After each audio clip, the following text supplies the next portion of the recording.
As always, we will be here until 8 o'clock, and so if you have any questions, you can hit us up via email, Twitter, all those things,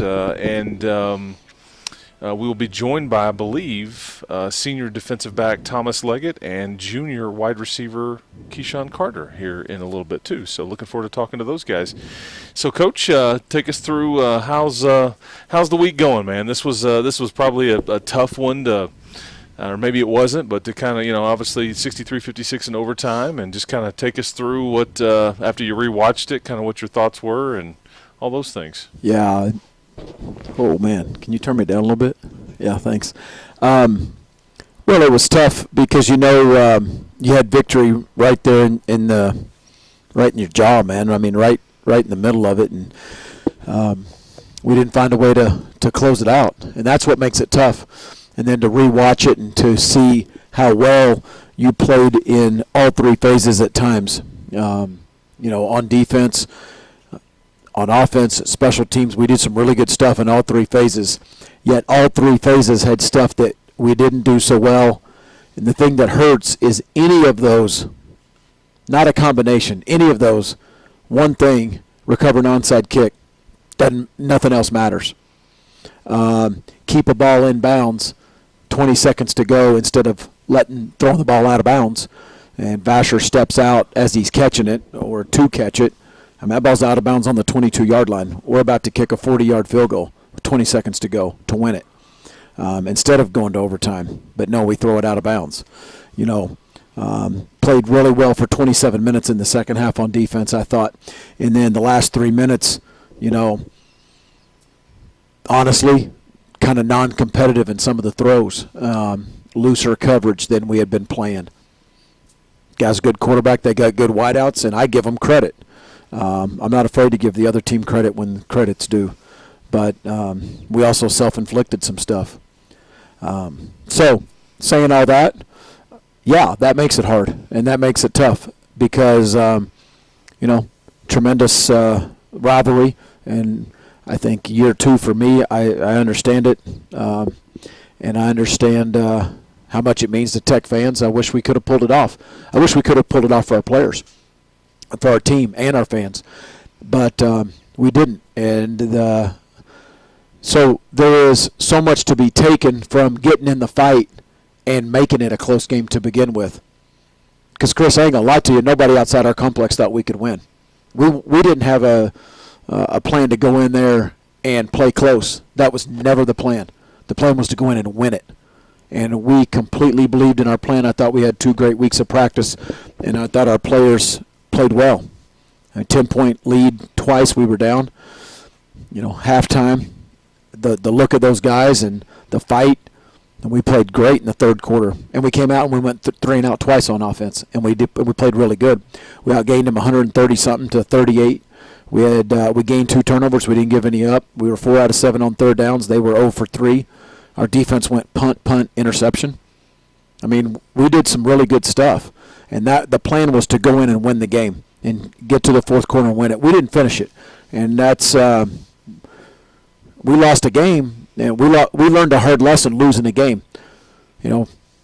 Texas got to win the game and learn hard lessons. We had to lose it and learn hard lessons. We understand we're going to continue to be in some dogfights in this league. Probably going to be in one Saturday. Probably going to be in a fourth quarter ball game, and we need to find a way to close it and finish it. But how do we take the confidence that we gained from how we played? Because I thought we were really physical. Thought we played with tremendous effort. I thought the mental toughness that our players showed throughout the second half when it was hot and they were playing an extended amount of plays on both sides, I thought it was tremendous. Now, how can we take that and push it into this week of practice and preparation and use it to make us better? Because we were monumental, got better. I don't know what the right word is right there. From the first game? From game 1 to game 2. There's no question in my mind. Didn't play perfect. Didn't execute perfect. We all take it, starting with me, and we own it. We all owned it right here, starting with me, and we own a loss, and it's unfortunate we couldn't finish it. But I'm proud of our guys. I really am.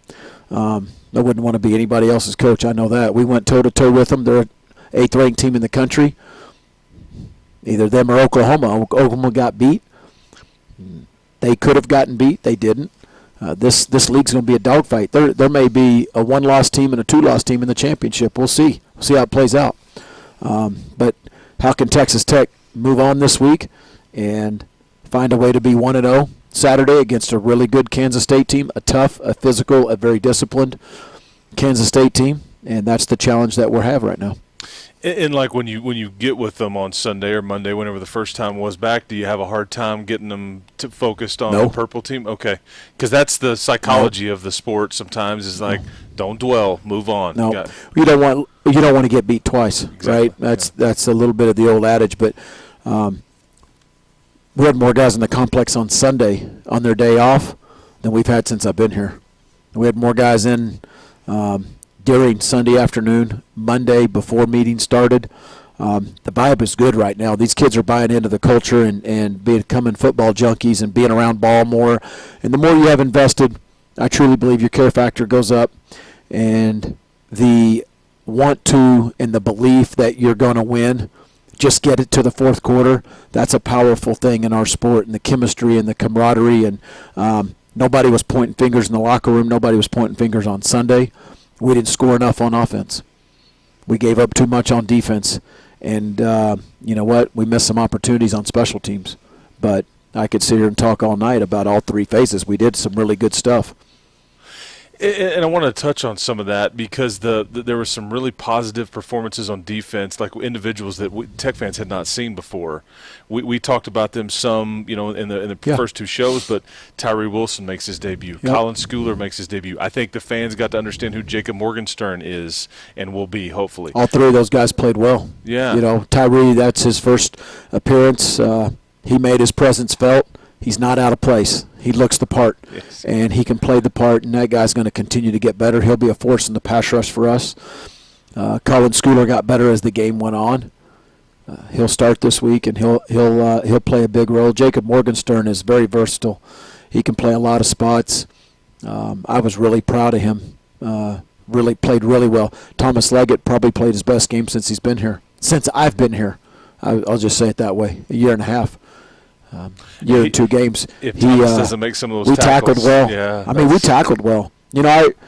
I've heard other coaches talk about, missing training camp and missing spring ball and all this. So did we. And we didn't have spring ball, and we had a very shortened training camp. We only had like 50 live reps. We're used to 150 live reps. Our guys rose to the occasion. Our guys tackled well. They really did.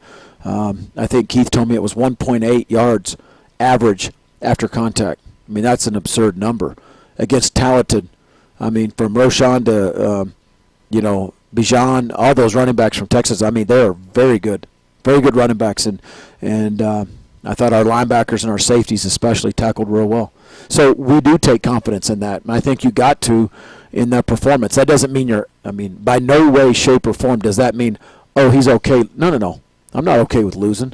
I understand why I'm here. I understand I get evaluated on the left-hand side of the ledger, but I also know how far we've come since we've taken this job. And you know what? You do compare yourself against Texas. Okay, they're a top 10 team in the country, and they're one of the better teams in this league. And until somebody knocks off Oklahoma off the throne, there's your Big 12 reigning champion right there for 4 years in a row now. Yeah. Okay, Texas is right there.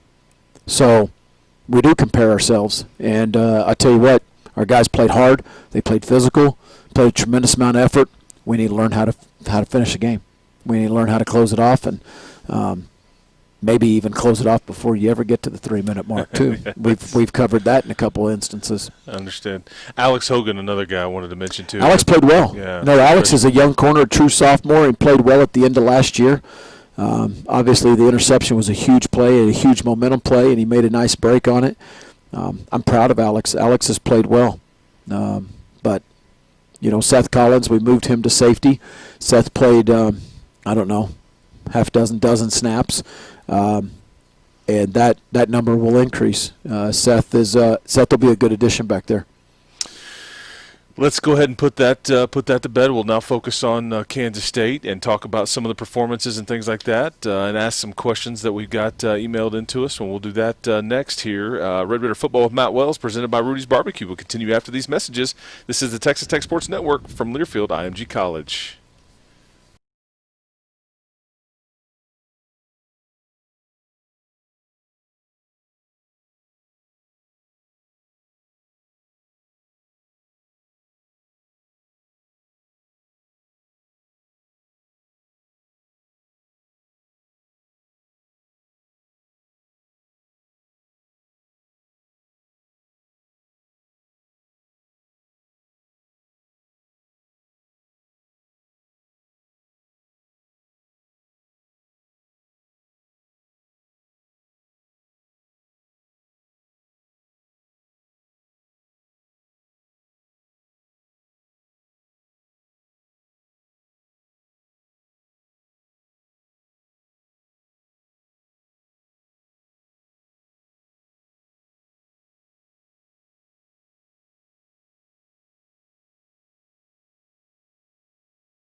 Country Store and Barbecue. We are here at the United Supermarkets Arena on the campus of Texas Tech University. And you can still make a football move over to Rudy's.com to place your curbside pickup or delivery order and enjoy 100% oak smoked meats, Rudy's signature sauce, and delicious sides from your home. So make sure you go see those folks over at Rudy's Barbecue. They do a great job. We certainly miss being over there, but we are trying to be smart and with the social distancing and all those kinds of things. Coach, so obviously you play the first game. Then you have a bye week. Now you play this game this past Saturday. Now you have one. Okay, now this starts to look normal. Now you get into a normal football routine where it's like, okay, now we're in a groove. Yes, is that Yeah. kind of how this is? It probably feels like, okay, now we're back in the. Yeah, Sunday felt a whole lot more normal. Okay. From the staff meetings to the late afternoon staff meeting, then dinner, and then it's, okay, turn the page to Kansas State all Sunday night, Monday morning early, K-State all day. And so you move on, and, this is the normal routine now. Except you add all the COVID testing. Oh, yeah, obviously, yeah. So you're still dealing with that and the what-ifs. And, we tested again this morning, and we have another one on Friday morning before we leave for Manhattan. So, that's always going to be a weekly thing, and something you kind of have 3 hurdles you got to clear each week before you get to game time, and solidifying your depth charts. It's really more special teams, probably more than anything, because there's a lot of moving parts to a lot of those special teams. In fact, I'll just jump to that. Somebody emailed a question in, because I think at all levels of football, because of everything that's happened, missed practices, players being out of the equation for bulk at a time, there's the most variance in special teams. You got 6 units, you've got different guys on the, and so whenever you pick them up and say, okay, you're out of the equation, it's like, okay, there's so many moving parts, butterfly flaps its wings kind of thing. Is that why we're seeing so many kind of just like crazy special teams plays and the non-routine plays not being made at the pro, college, and high school level for the most part? Honestly, I respect that question from whoever emailed that in, but I honestly can't say that it is, Chris. I mean, okay. Let's just, let's take the block punts. Let's just take our game. Jacob Morgenstern comes through, beats a guy one-on-one. That was 100% schemed by Mark Tomerdahl. Jacobs practiced it, and we got the look we wanted, and Mark called it at the right time, and we executed. There's guys on that unit that kind of been in and out during training camp because of COVID, and honestly, it didn't have anything to do with that play. And, we got a punt blocked by us, and it was kind of bad math. Splits may have been off just a little bit. Punter wasn't tilted the right way. I can't blame that on COVID. And guys in and out of practice. So, I think you can probably look at more continuity and communication, chemistry, O-line, DBs, when there's a lack of communication or a lack of chemistry with those units that need a whole lot more communication. I think you can maybe blame some struggles at times on that if you have a lot of guys in and out. Okay. And we haven't, I'll say that for the O-line. So we kind of have it at DB. We have, but I think that's it's a legit question, and we've had guys miss a lot of practice time. But to say that that's the reason for either our struggles or the things we did really well in special teams, I can't really say that. Yeah, and I can't say it either way. I'm trying to answer it directly. But I took it as in like across the sport, contributing factor. Across the sport of football? Yeah, not just specifically your game. I live in such a bubble. I got it. But I mean, I see see the bubble. That's a magic 2020 word. Yeah, the word bubble. COVID bubble. Oh yeah. That's. I'd like to. I mean, I see our games, our opponent games, and some of the Big 12 stuff, but I don't know if I got a handle on that from a national landscape. Speaking of, okay, so this is first road trip. We'll Yeah. get into the opponent and talk Kansas State at the end of the show like normal, but how different will a road trip look considering some of the protocols and things compared to what it normally would look like? What changes have you guys had to make routine-wise? Yeah, first of all, Friday morning will start a whole lot earlier because we have to test. The whole travel party has to test. We have to send the results to the Big 12 office early. Yeah, we'll be there with you. Okay. Yeah, and bright and early. So we'll be in the office earlier, and that process probably just starts earlier. The plane will be spaced out a lot different. We're putting, masks on planes, spacing guys out, putting previous positives around negatives, That's a administrative nightmare. Antonio Huffman and his staff are doing a great job with all that. Roommates, definitely not putting two negative guys together, putting a previous positive or in a lot of cases their own room. So just to protect them on Friday and Saturday in case there's a small chance somebody turns positive over the weekend, which I have read that it's happened to other teams, over the weekend, and that certainly could happen to us. Taking a lot more buses. Have a whole lot more buses and be a lot more spaced out. They have two different eating rooms because of social distancing and the spacing around the tables. All that. Mask up the whole time. So it's a lot different. Yeah, and you don't want to take guys out of a routine, but that's not so much of an adjustment that it will just upset the apple cart. That's just yeah. It's a COVID routine though. Yeah, we've done it for it. Really, the home games are not that much different. It's just the planes and the buses and a new hotel. That's part of what we try to do is you try to make the routine, even on a road game, as close to your home routine as you can, minus the travel. And obviously, when you arrive to whatever opponent's stadium, there's a lot less fans there. So that's certainly the plus. Yeah, I mean, I guess it's a plus. It'll be a plus this week. It certainly yeah. wasn't a plus, but I will say this for the fans that were there, I thought it was a good vibe. Oh, on Saturday, A heck of a lot louder than the week before, or the Houston Baptist game, and the vibe was good. I felt it on third down especially, so shout out to the fans that were there in the stadium on Saturday, and I thought it was a really good atmosphere, but can you imagine if there were 60,000 for that game? I wanted to imagine that because I think it would have made a difference. I think it would have. It would have. Yeah. Let's get to some questions here from listeners here. Will your team wear those throwback uniforms again this season? I liked them. What'd you think? I wish you'd wear that same Did you uniform like 'em? all the time. I thought it was Pitch, phenomenal. you like it? Loved yes. it. Yeah.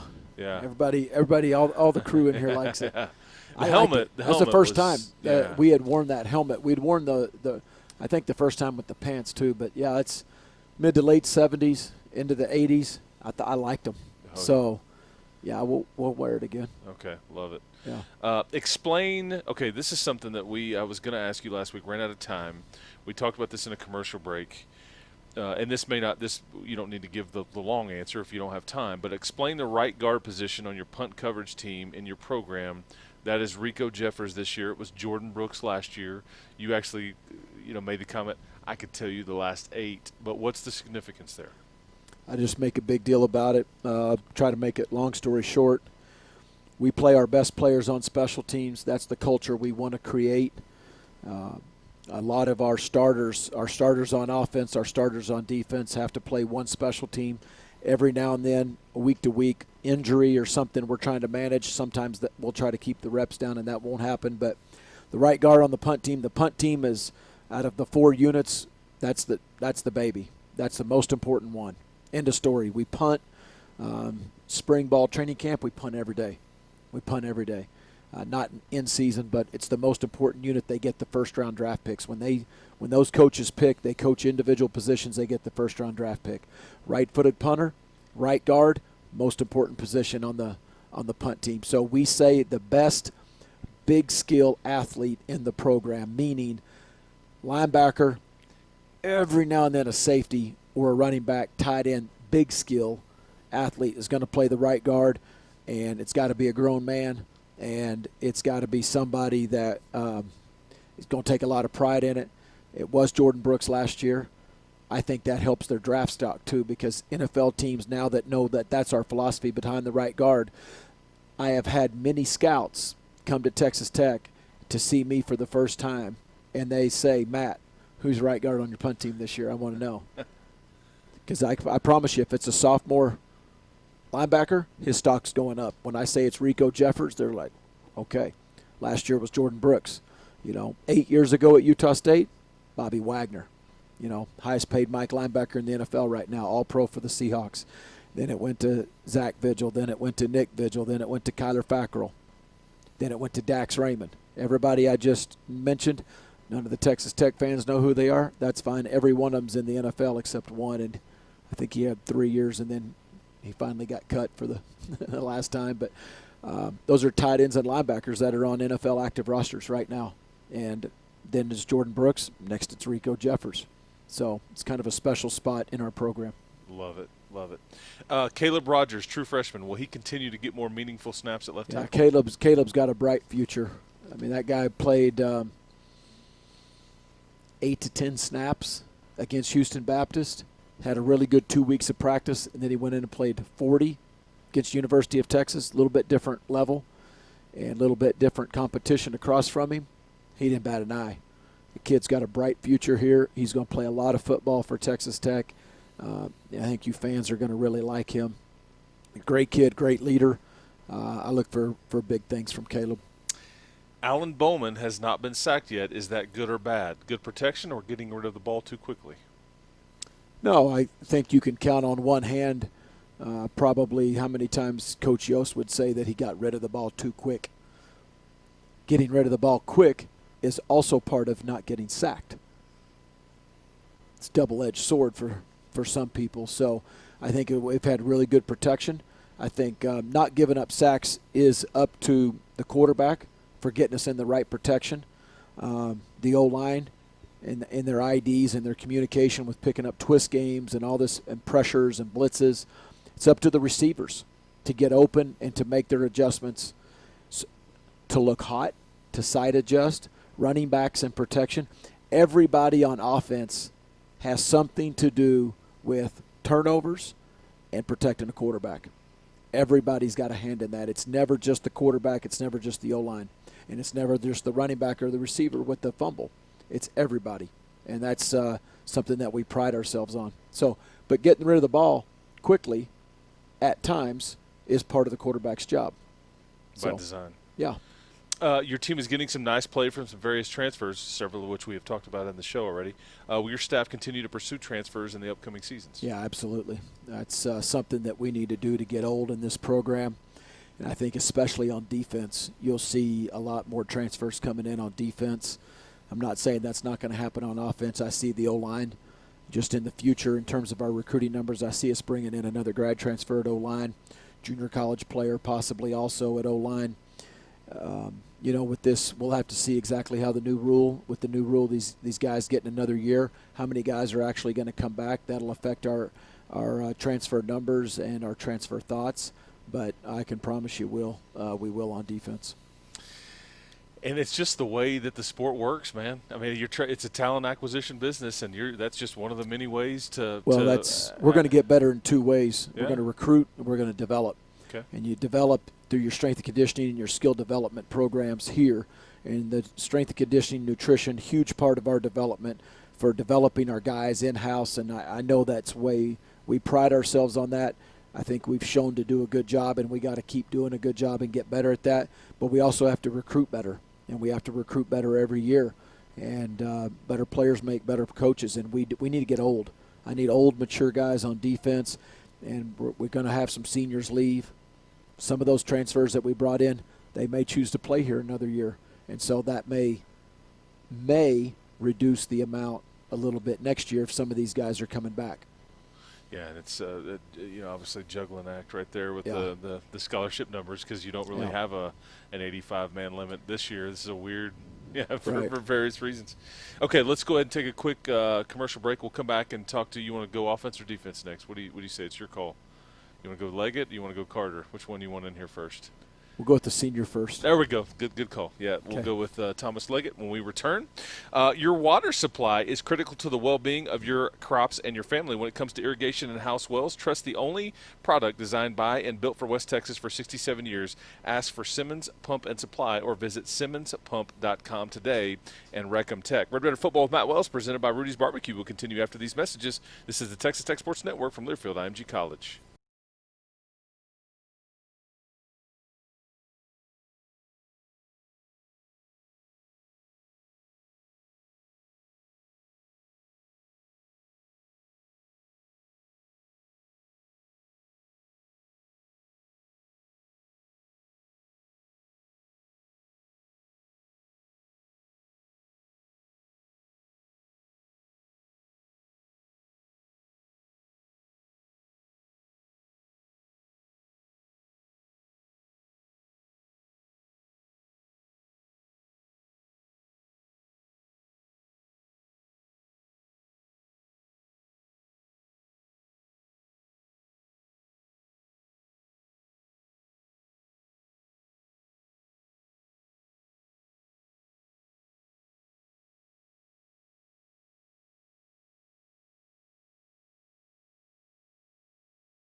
virtual Rudy's Country Store and Barbecue here on the campus of Texas Tech University. You can stop by Rudy's Barbecue on Wednesdays of Texas Tech football game weeks to receive a coupon for $10 off any order of $30 or more. So go see those folks over at Rudy's Country Store and Barbecue here until 8 o'clock, as we are every Wednesday before the Red Raiders play this fall. Now joined by senior defensive back Thomas Leggett. Mr. Leggett, how are you, sir? I'm doing good. I'm doing good. Welcome to the show. So you had a big game on Saturday. I think 8 tackles, 8 or 9 tackles actually. I looked it up today. You're like one of the top tacklers in the Big 12. You know, there wasn't a lot of rushing yards for the Longhorns, thanks to you coming downhill, making some tackles. Did you feel good about your performance? Yes, sir. For the most part. I mean, obviously, it's always things to clean up, and I always grade myself in a tough way, kind of like how a coach would look at it. But I did what I was supposed to do at the high safety position. Stopping anything that gets through, and I'm happy about that. But obviously, there's still things to clean up. So. Did you guys, as a defense, kind of take me through your mindset on just that side of the ball, like from game 1 to game 2? Feel better about the performance? Feel like, okay, we still got a long way to go? I mean, kind of just take me through the mindset in that room with Coach Patterson talking to you guys. Right. We were kind of just preaching confidence. The first week I felt like we went out there and we were kind of just scatterbrained and all over the place, and that's all the way from DBs to the D line. So all week we kind of just prepped confidence, and we went into that week, not caring who we played, and we put that confidence through a whole week and displayed it on Saturday. So I think that was the biggest change from week 1 to week 2. How weird was the off season for you? Because get into like where you were spent some time in Florida, which is where you're from, right, in a little bit. But how just weird was the choppiness of not having much of a routine or anything? Right. So yeah, like you just said, routine and stuff. Like while I'm here at Texas Tech, my day's kind of planned out every hour or whatever it is, lunch, just all that stuff. So just when quarantine first started, just like, well, dang, I wake up and I don't have anything to do. So I had to create my own routine. Coach Wells in our Zoom calls, our Zoom meetings, and we'll have position meetings as well. And then kind of getting into a workout, and then after that maybe chill for a little bit and go back to another workout. And then I had mentioned to you I had went down to Tampa with my brother, and I got to train with them for 3 weeks. So I think that really prepped me before coming back before like the middle of June when I started with these guys again. You're from Navarre, Florida. Yes, sir. Okay, which is up in the Panhandle. Yes, sir. Okay, and you said that when you were growing up there, fishing off the pier. Right. Now, is this one of those? Throw it out there, and I'm not real sure what's gonna come up here if we catch something. Is that fair? Kind of. I mean, it's a lot of stuff in the Gulf, but I usually go out there to fish for king mackerel. That's what I like to fish for the most. Okay, what define like for king mackerel would right. be? Are we big, small? Right. So they're usually typically a small one's like 5 pounds, but shoot, they can get up to like 60 pounds, and that's what we go out there looking for. So I mean, they're a fun fight. They're a fast fish. It's pretty much, if you ever seen like a wahoo, that's what it's built like. But they got like razor sharp teeth, the king mackerel, and like I said, they're a real fast fish. So as soon as you hook up to them, they take like 300 yards of line out, and then you got to fight them all the way back in, and they'll come all the way back in and do the same thing. So it's just a fun fight. A fun fight when you're fishing. I love it. See the competitiveness, even when we're fishing, man. Yes, football field fishing, bring on the fight. Yeah. Okay, so when you went home, you mentioned I'm working out with my brother in the morning, and then it's afternoon. It's fishing, and you started getting on the boat and heading out into the Gulf and like doing a little more deep sea fishing. Kind of how different is that? Compared to what you're used to. Yeah, so usually off the pier, I mean, there's a lot of people, and you kind of got to deal with people's stuff or whatever. But I mean, it is, and I don't truly mind it. Yeah, I don't truly mind it too much. But I mean, for somebody like I when we went on the boat, it was more of a family thing. So I got my dad involved. He hasn't really been fishing in a while, and my older brothers.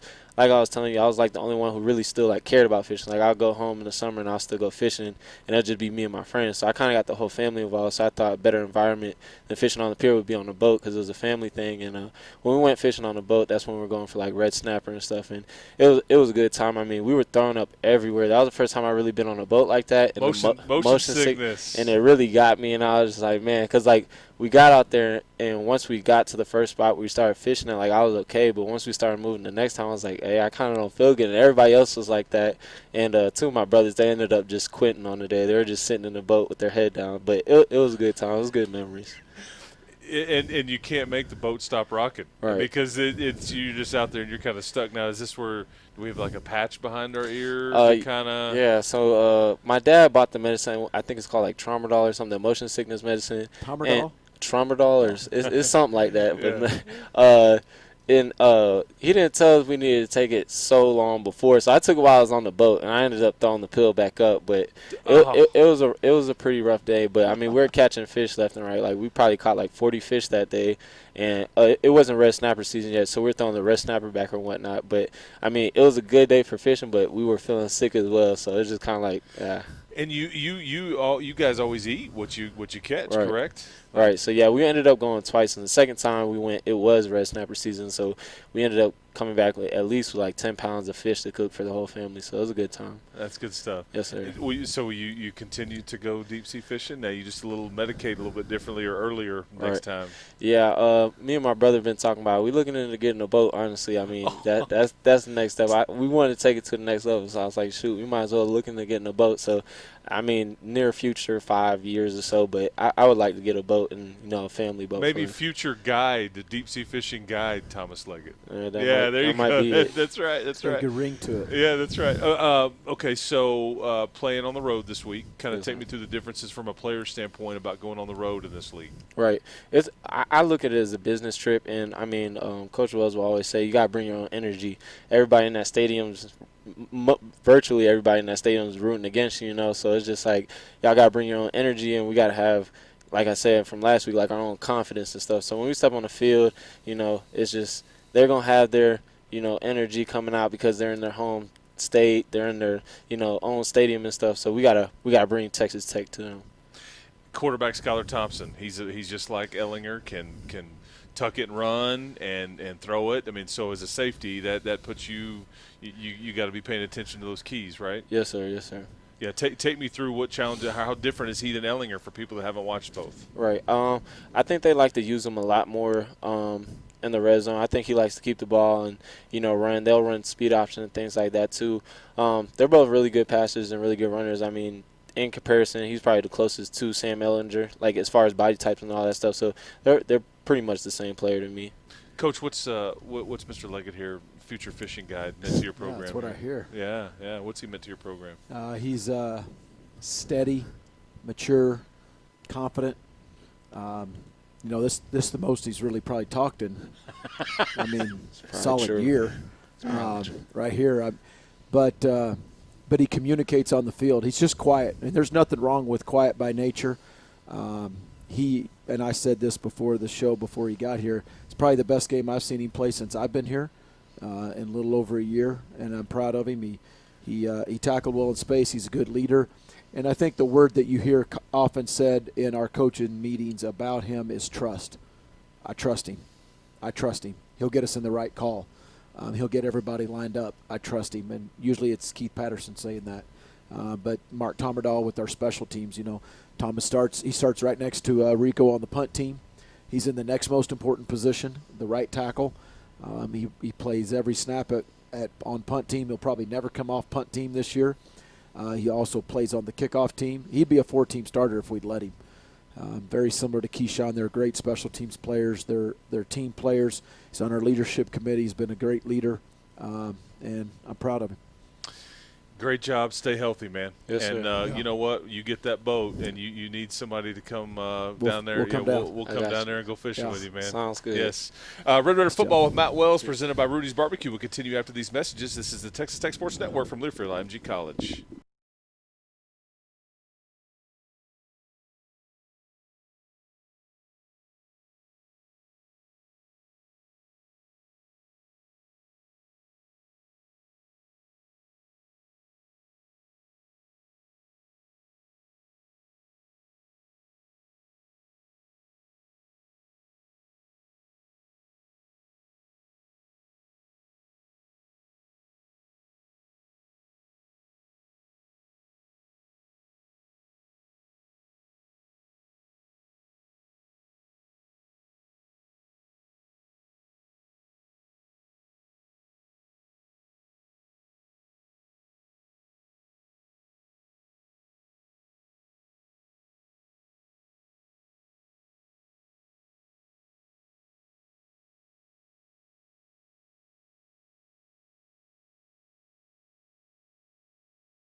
Rudy's Country Store and Barbecue. We'll just jump right into this with junior wideout Keyshawn Carter. And Keyshawn, 13 catches on the season.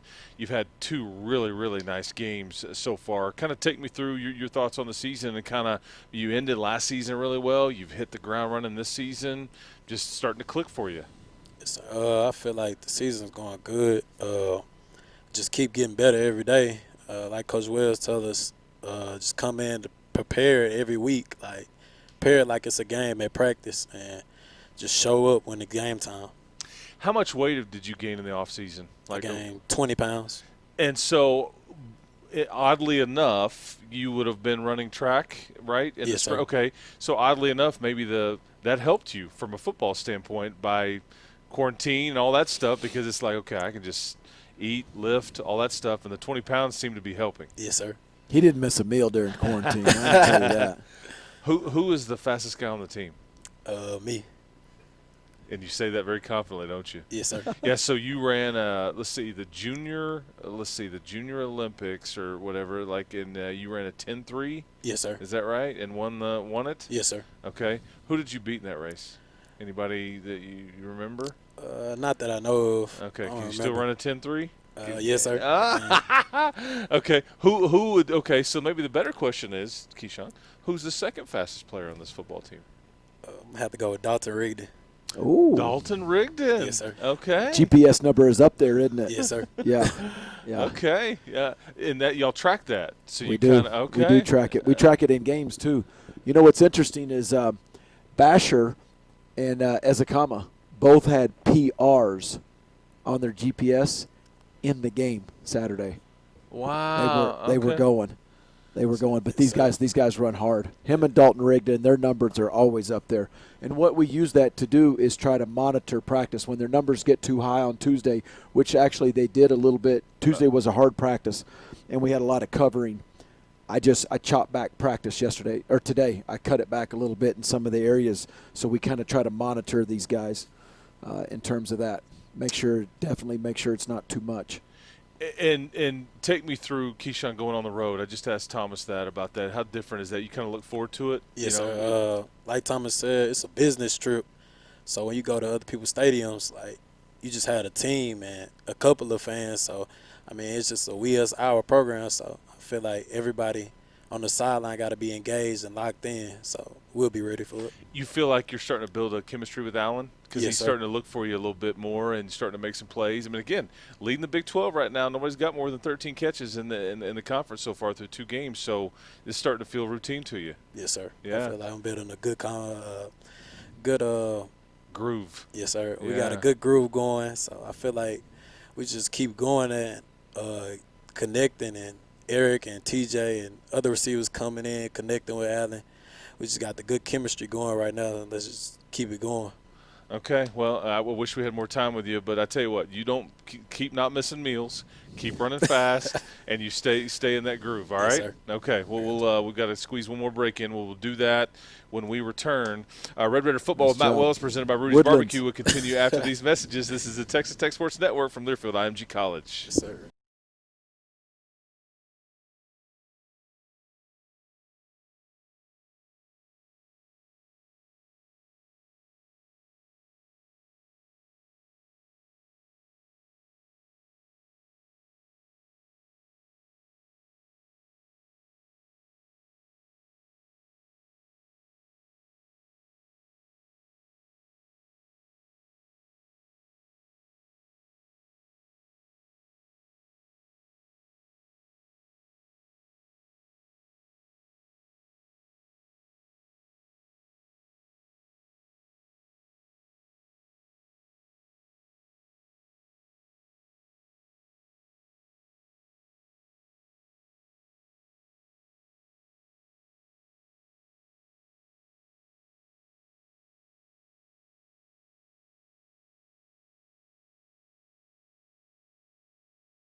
Back here at the virtual Rudy's Country Store and Barbecue. Since 1981, B Equipment Sales has been the go-to construction and compaction equipment dealer in West Texas. Give B Equipment Sales a call today at 806-589-4720 or go online at bequipmentsales.com for all your equipment parts, service, and repair needs. B Equipment Sales, a proud partner of Texas Tech football. And, Coach, you've never been to Manhattan, Kansas for a game before. This will be a first time for you. First time. Looking forward to just road in general, but looking forward to maybe seeing some place you've never seen before from the standpoint of just the next game on the schedule. Chris Kleiman, a guy that you know very well. Yeah, Chris is a good guy. Got a lot of respect for Coach and the program that he runs, the one he ran at North Dakota State. Very tough, disciplined. They don't beat themselves. You see it show up on tape, and that's why that's why they're winning. And he inherited a really good program from Coach Snyder, and that's something that had been built and instilled, in that program for such a long time. And the transition to Coach Kleiman was very, very similar in terms, I think, of the type of offense, first of all, that they ran, but also the toughness, the discipline, the focus on special teams, all those kind of things. There was a lot of similarities, so it was a very natural fit for K-State and a seamless transition. But he's got a really good staff. They're a veteran staff. I know several of those guys on that staff, but they'll be very, very well prepared football team. And another good quarterback. We had Thomas on earlier, and he said, he may be as close to what Ellinger looks like as. Yeah, I don't disagree with that. I do agree with it. Skylar's, first of all, he's won close games. He's been in close games, and he's won close games. And he's performed very well. He's stingy with the ball. He takes care of it. He can pull it down, scramble. He hurt us here at home on a third down. We got a 3-point lead. At south end going north, it's 3rd and 8 or 9. He scrambles out, made a first down. They go down and score, win the game.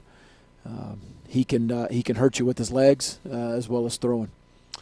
Well, it should be fun. I'm looking forward to seeing how your kids bounce back. I know that you have a lot of confidence in them, and I know that they will. And we'll come back here next week and do it again, man. Okay. Thanks, Chris. There he is. All right. Studio board op has been Alex Seaton, our producer and on-site engineer, Mr. Steve Pitts. This is Chris Lovell for head coach Matt Wells, Thomas Leggett, and Keyshawn Carter reminding you to join us for the Red Raider Tailgate Show on Saturday, October the 3rd at 1:30. The Red Raiders and Kansas State Wildcats at Bill Snyder Family Stadium.